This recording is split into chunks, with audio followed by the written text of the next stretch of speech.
Well, I understand that disabled bathrooms and facilities are a kind of fantasy myth in most cases.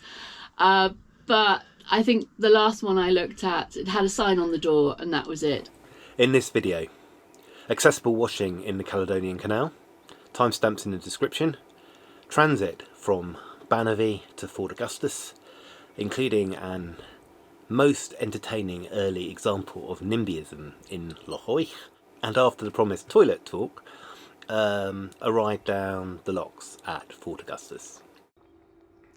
Bannerby Top Lock sits at the head of a great flight of 10 locks from Corpus Sea Lock, which rejoices in the nickname Neptune's Staircase.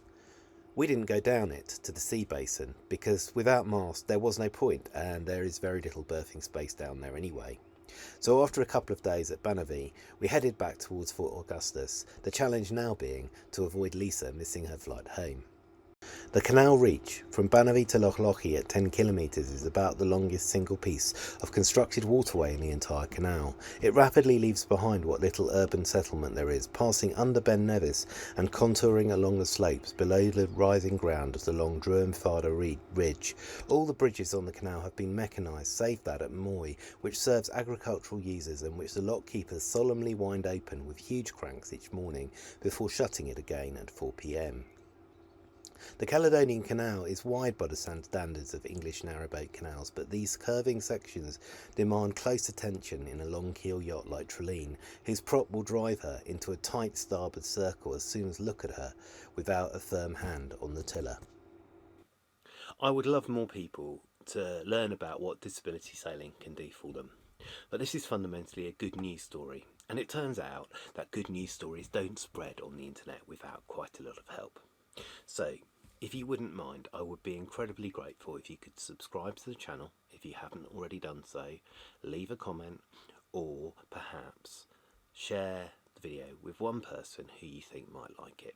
So we are just about to depart Lagan Locks for Fort Augustus Top, transiting through Collochie and Kitra and Lochoi, I think. It's a gorgeous day outside. A little bit of high cloud coming in now, but the canal is sparkling with wavelets in the small west wind. It's probably blowing about 10 knots, but in the canal between the banks you're sheltered here, and this section indeed is incredibly sheltered. We're about to pass down Lagan Avenue, which is justifiably one of the finest and most noted parts of the canal.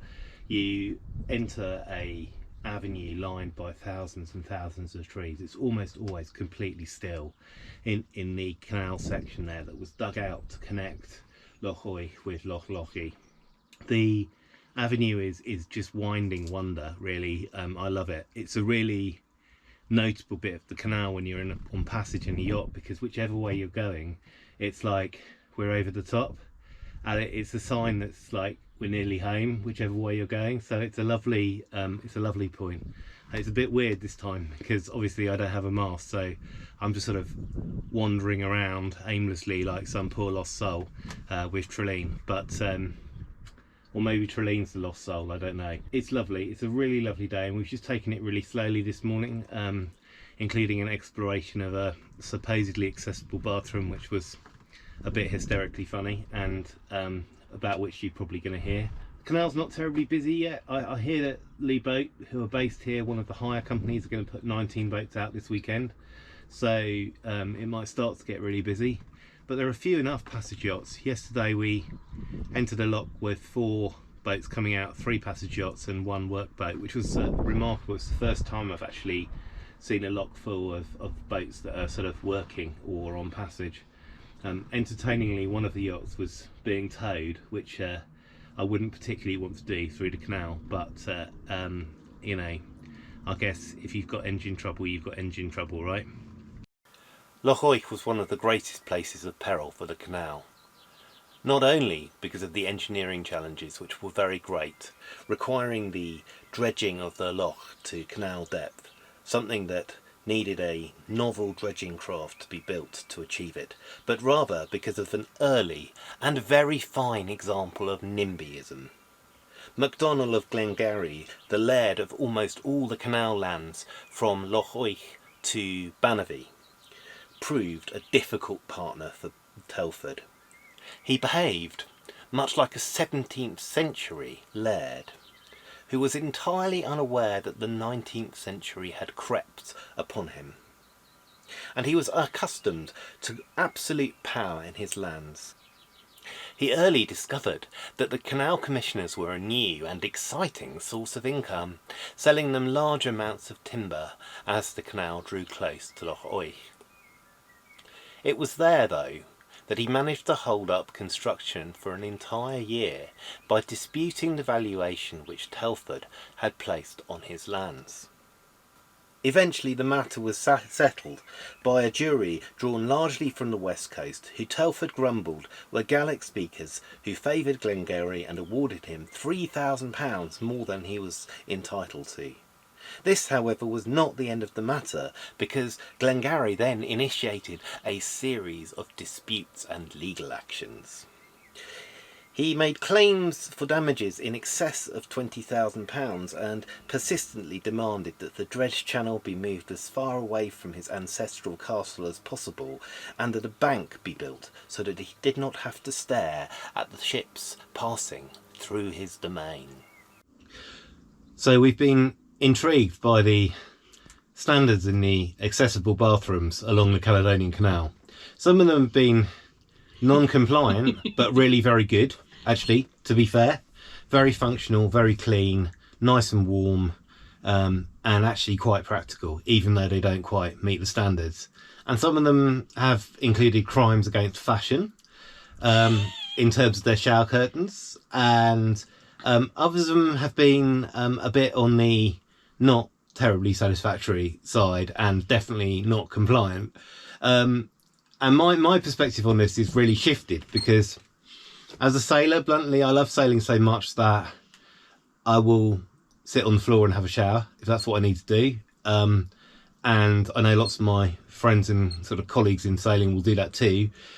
But actually this waterway is a bit different, because you've got lots of people who this is maybe their first experience on the water coming up. And I think it's a really interesting perspective to think about the impact that the bathrooms here will have on their future boating and sailing.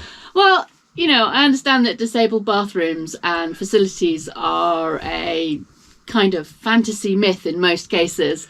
But I think the last one I looked at, it had a sign on the door and that was it. I'm completely impressed by the level of misunderstanding of what disability actually is when making these facilities or upkeeping them.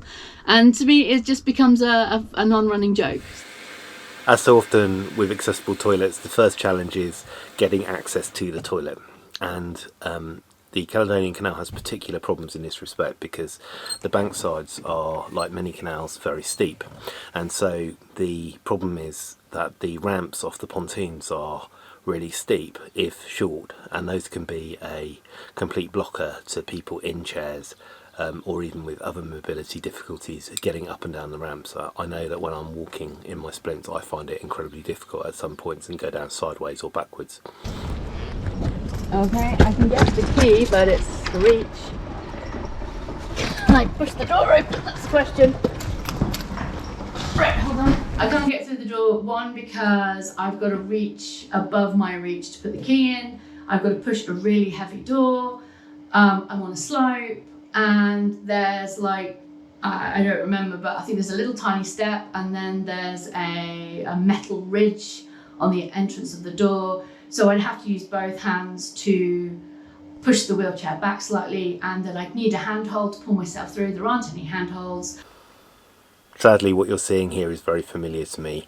A lot of buildings around water have substantial thresholds, and those can be access denying completely to people who can't get out of their chair or who can't hop their chair. The other problem is that the door weights are often really quite substantial, in part because very often these facilities doors open to the outside, so they have to be quite heavy, I suppose. But the downside of that is that for a lot of disabled people, you're just never going to be able to get in there.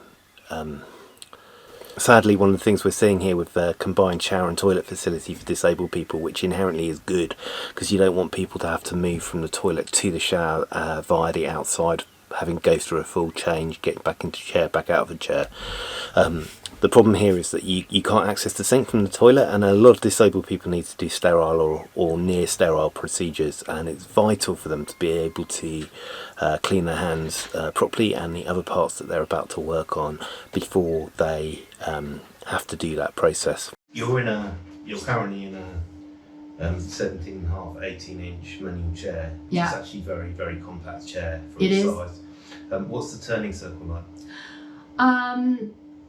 The turning circle is doable, but only just. Mm-hmm. And I brought a bag with me, so I'm constantly having to pick the bag up and put the bag down, and there's nowhere except the floor to put it.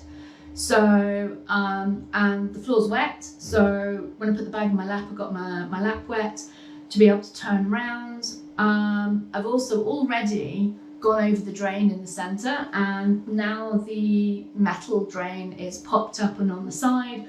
So now right in the centre of my turning circle there's a hazard, and I mean I might be able to kick it back in, but it's going to be hard to move around that. The toilet's not bad, I've seen worse. So I can get in, it meets my needs. I can get in, I can lift the bar up, although I haven't tried to lift the bar up, but the bar's down. I would lift the bar up, put the chair to the left and transfer over. The bins aren't in the way, which is normally a major thing for that. There's handholds on the other side and the toilet paper's within reach. So for me, it's not too bad. And do you think you could have a shower in here, even with an assistant? I think it's one of those things that if I absolutely had to and had absolutely no choice, I possibly could with an assistant. But it's tricky. I mean, I don't think I couldn't do it with the chair I'm in at the moment. So can you explain, just for people who don't understand, what the problems are with, say, just squatting down on the floor and having a shower? I couldn't get back up again. Well, that's a good start. No, I mean, if I sat down on the floor to have the shower, I couldn't get back up again. It's not very hygienic. You don't know. I mean, there's the whole dignity issue. What dignity? So setting aside dignity for a moment. Setting aside dignity. Just let me have a quick look down. Well, one, the floor's mucky. I can already see that. I wouldn't be able to get up again. There's no handrails. There's no ledge. There's no chair. There's a handrail right by the toilet. But the risk of falls is just so great. All I'd have to do is put my hand down to push myself up, slip it, and I'd hit my head on the wall, and that'd be me it. Sadly, the problem we're seeing here with the combined accessible toilet and shower, with the toilet being broadly acceptable just and the shower really not being, is all too familiar. And I think it's down to there's a lot of guidance which is permeated into the industry about how to do an accessible toilet, but accessible showers are a bit of a sort of foreign country as far as many tradespeople are concerned. So one of the things that I often see is that there's been a sort of half adequate effort at a disabled toilet, and then the shower's just an afterthought. It's just a standard shower that's been shoved in the corner of the room, very often without adequate spacing, drainage or screening, and that's just very disappointing because it makes the whole facility compromised. It does neither thing really very well. Locking down or up short-handed needn't be a chore. Trilleen with her long keel is prone to trying to shear all round the lock, and is an unwieldy little thing by the standards of modern yachts. She lacks the pin-sharp manoeuvring of a fin-keel yacht and has no bow thruster. Yet, even for her, it isn't really a problem. There are only 3 tricks. First, get an angle between the head and stern lines maximised. Have it as wide as you possibly can get the lock keeper to arrange. Second, lead the headline outside the pulpit, if possible through a flying snatch block, or if you haven't got one to hand, a carabiner will do. Trilleen's is on her anchor roller, and from there bring it back to a winch in the cockpit. 3. Sit back, drink tea and manage the lines from the cockpit with the help of the 2 winches if necessary. Normally in a staircase like Fort Augustus, the lock keepers will return one line to you before moving to the next lock chamber.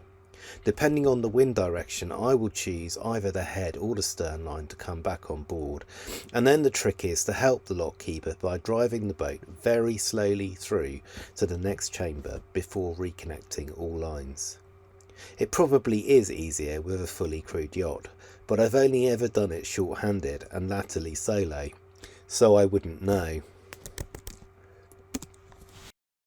Thanks for watching. That's all for this week. Next week perhaps some more tours of the canal with a look at some of the finest accessible walking, disability walking if you like, wheelchair walking, available in Scotland along the canal towpath. This went on to cause the engineers much grief because they omitted the usual curves in the... Stop it!